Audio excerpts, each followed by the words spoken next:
XL Esports were involved from Season 1 in the ESL UK Premiership. They failed to make the finals, however, did make it back into the ESL Premiership for the following season. In Season 2, XL actually played reasonably well. Despite playing quite well, XL are up against the top 3 teams in their first 3 games of the season. Comes on through. The Acathian surprise is not going to be enough as Exabyte, the last man standing for XL, is running away as fast as he can, but he's not going to be able to do anything to defend this one. The surrender vote comes out at 54 minutes and 45 seconds. Ladies and gentlemen, XL lost all 3 of these games, and as a result, players got quite demotivated. In the UK currently, and you can see that with Joker's about to lose his life. Yeah, already dead before we can even commentate. As the players got demotivated, XL faced with many roster issues. Going in forwards, that's going to be the kill coming into Alfari, who gets knocked away from the tower by good guy Exabyte there. He's used his ultimate, but it's not. Due to these roster issues, XL did not pick up a single win throughout Season 2, and towards the end of the season forfeited their place in the league and their remaining 2 games. Honestly, I feel like they kind of threw that series in the first game, but phenomenal play in that last one from FM, really showing why they are at the top of the scoreboard. It's pretty much the story for XL though, you know, it's something that they've always been doing. They've always been so close. When XL left the ESL Premiership, they also withdrew a lot of their investment within League of Legends.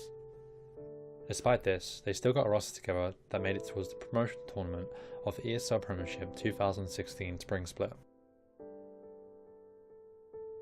The roster XL picked up was led by Ryan Barnett, and also featured the player Scudzy, who is still on the roster to this date.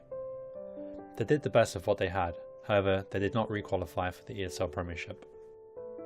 We joined as a group of friends under XL, and then we kind of realised that that wasn't enough to succeed in the current environment, and there were a lot more talented teams than us. We weren't really pushed, and we didn't really push ourselves, you know, beyond our limits and beyond what we can do to where we can actually succeed as a team.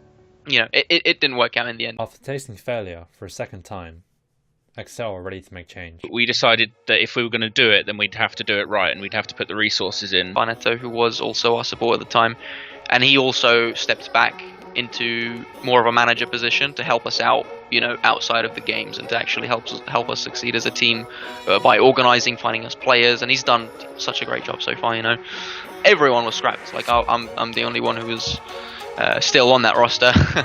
We looked for what we could find best in a team, not as friends. We took it more professionally, and we treat it as if it is, you know, a part-time job, but it's something that we want to succeed at, as opposed to something that we do for fun now. Obviously, we do still have fun with what we do because we're all close and we are still friends, but there's a lot more of a mature atmosphere. After putting more money back into League of Legends, XL are now shaping up to be quite a good team, and are being tipped for a top 3 finish in the ESL Premiership. It's a lot more professional, for sure. There's an atmosphere about everyone wants to succeed. Everyone wants to see each other do better, and you know, it's cliche, but XL is a family. Some things in life, maybe you are or you're not good at them, but if you want to be good at it, it's not going to be, you know, fun and games and be like a, you know, happy little rainbow like Mario Kart world until you get at the top of the Prem and you become really successful. Do I want it? Yeah, of course I do want it. Am I willing to work for it? I mean, sure, but is it enjoyable? No, but I don't expect it to be, you know what I mean? I brought Fern on board as a strategic coach, and over the past couple of months, we've had a schedule that's pretty rigorous. So Fern, obviously our new coach, very, very, you know, talented coach, knows an awful lot about the game. He's had a lot of experience. I thought that he was very precise in what he does, and he has a huge attention to detail with what he does as well. And I felt that that's what we needed in order to try and get this team up to scratch. I really saw what Ryan was up to. He's, for me, a very trustworthy guy and someone I've really got along with through the whole time I've known him. And he's actually put a lot of faith in me with the current roster and the roster we've given to do well and excel, pardon the pun. He now works with the players on a daily basis. He's there for every scrim. His VOD replays, Rift Kit sessions day in, day out. It's the drive and the will to succeed that I needed to see, and that's what I see now. We really come a long way from the team that we were. all about kind of not just being resigned to being in a set place. So if we're expected by the overall public or other teams to finish third, I want to take a step further and push for second, push for first. If we're expected to finish second, I want to be actually a team that's trying to challenge for first.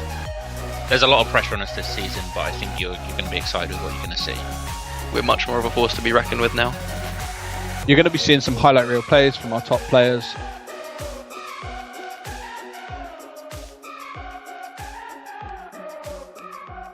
There's like a fucking Hollywood movie coming together. People know and admire. Oh, crap. I'll restart that. My fan fell off.